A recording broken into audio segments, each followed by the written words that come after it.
Akhir-akhir ini, banyak berita yang bermunculan mengenai kerajaan Salakanegara sebagai kerajaan Hindu tertua di Nusantara. Dan hal ini tentunya menyingkirkan posisi kerajaan Kutai sebagai kerajaan tertua. Namun, apa itu kerajaan Salakanegara? Dari mana asal-usulnya?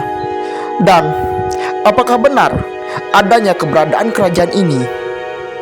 Baiklah, sekarang kita akan membedah terkait dengan kerajaan Salakanegara. Awal mula berdirinya Salakanegara dimulai pada tahun 130 Masehi saat segerombolan kesatria dari India yang dipimpin oleh Dewa Warman datang ke sebuah daerah yang diyakini berada di Jawa Barat saat ini.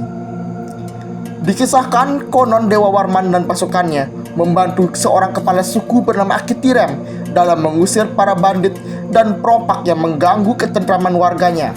Dan atas berkat jasanya tersebut, Dewa Warman dinikahkan dengan putri Akitirem.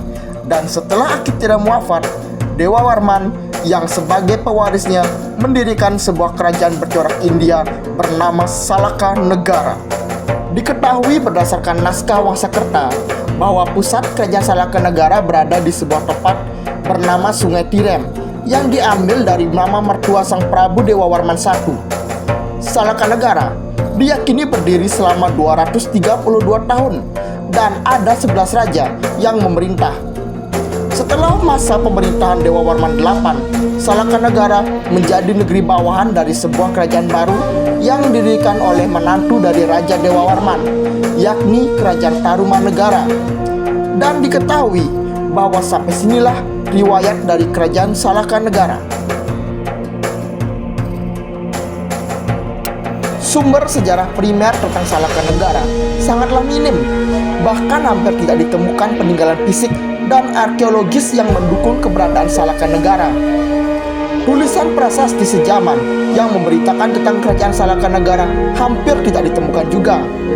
Satu-satunya sumber tertulis yang mengisahkan tentang Salakanegara adalah naskah Wangsakerta yang ditulis 15 abad sesudahnya. Tentunya, ini membuat naskah Wangsakerta sebagai satu-satunya sumber tertulis Salakanegara sangatlah lemah karena berjarak cukup lama dari masa berdirinya kerajaan Salakanegara tersebut. Berbicara tentang sumber sejarah kerajaan Salakanegara yang bersumber dari naskah Wangsakerta, tentunya tidak lengkap apabila kita tidak mengupas juga tentang naskah Wangsakerta beserta segala kontroversinya tersebut. Pada tahun 1977, Kepala Museum Sri Baduga Bandung, Jawa Barat, membeli sebuah naskah bersejarah melalui perantara seorang informan bernama Muhammad Asikin. Dan naskah yang dibeli ini adalah naskah Wangsakerta. Diketahui bahwa naskah Wangsakerta adalah naskah yang ditulis oleh tim penulisan sejarah yang dipimpin oleh Pangeran Wangsakerta dari Cirebon, yang penulisannya dilakukan selama 21 tahun dari tahun 1677 hingga 1698.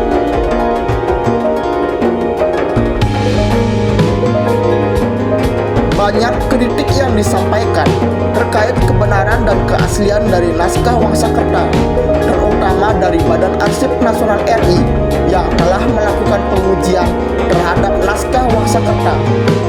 Dan ditemukan hasil dari pengujian tersebut ialah naskah Wangsakerta baru berumur 100 tahun serta diperkirakan ditulis pada abad ke-19 sampai abad ke-20.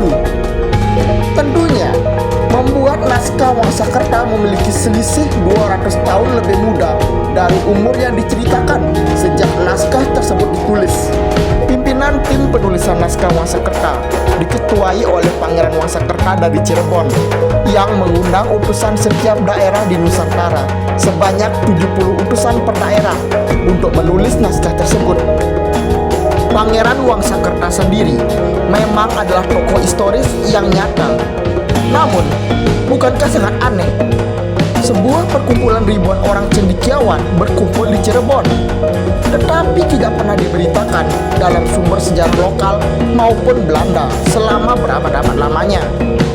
Selain itu, tentunya perkumpulan ini mestinya ini akan mengundang kecurigaan pihak VOC yang saat itu menjajah tanah Jawa. Lalu mengenai tulisan yang dipergunakan dalam naskah ini, menurut Dian Wartini, salah satu tim ahli yang ikut dalam mengkaji naskah ini, mengungkapkan bentuk huruf Jawa kuno yang digunakan dalam naskah Wangsakerta cenderung dan terkesan dikuno-kunokan, serta kualitas tulisannya yang buruk dan jelek. Menurut ahli arkeologi UI, yaitu Bu Hori, bahwa kertas yang dipergunakan adalah kertas Manila yang sengaja dibuat coklat agar terkesan kuno. Dalam naskah Wangsakerta ini juga memuat tulisan tentang peristiwa sejarah yang begitu rinci, yang sepertinya tidak dibuat oleh manusia di zamannya, seperti memuat tentang manusia purba, yang dimana manusia pada zaman itu belum mengenal tentang manusia purba. Dan ada pula ulasan tentang kerajaan Sriwijaya, yang dimana kerajaan Sriwijaya sendiri baru diungkap keberadaannya oleh George Echedes pada tahun 1918.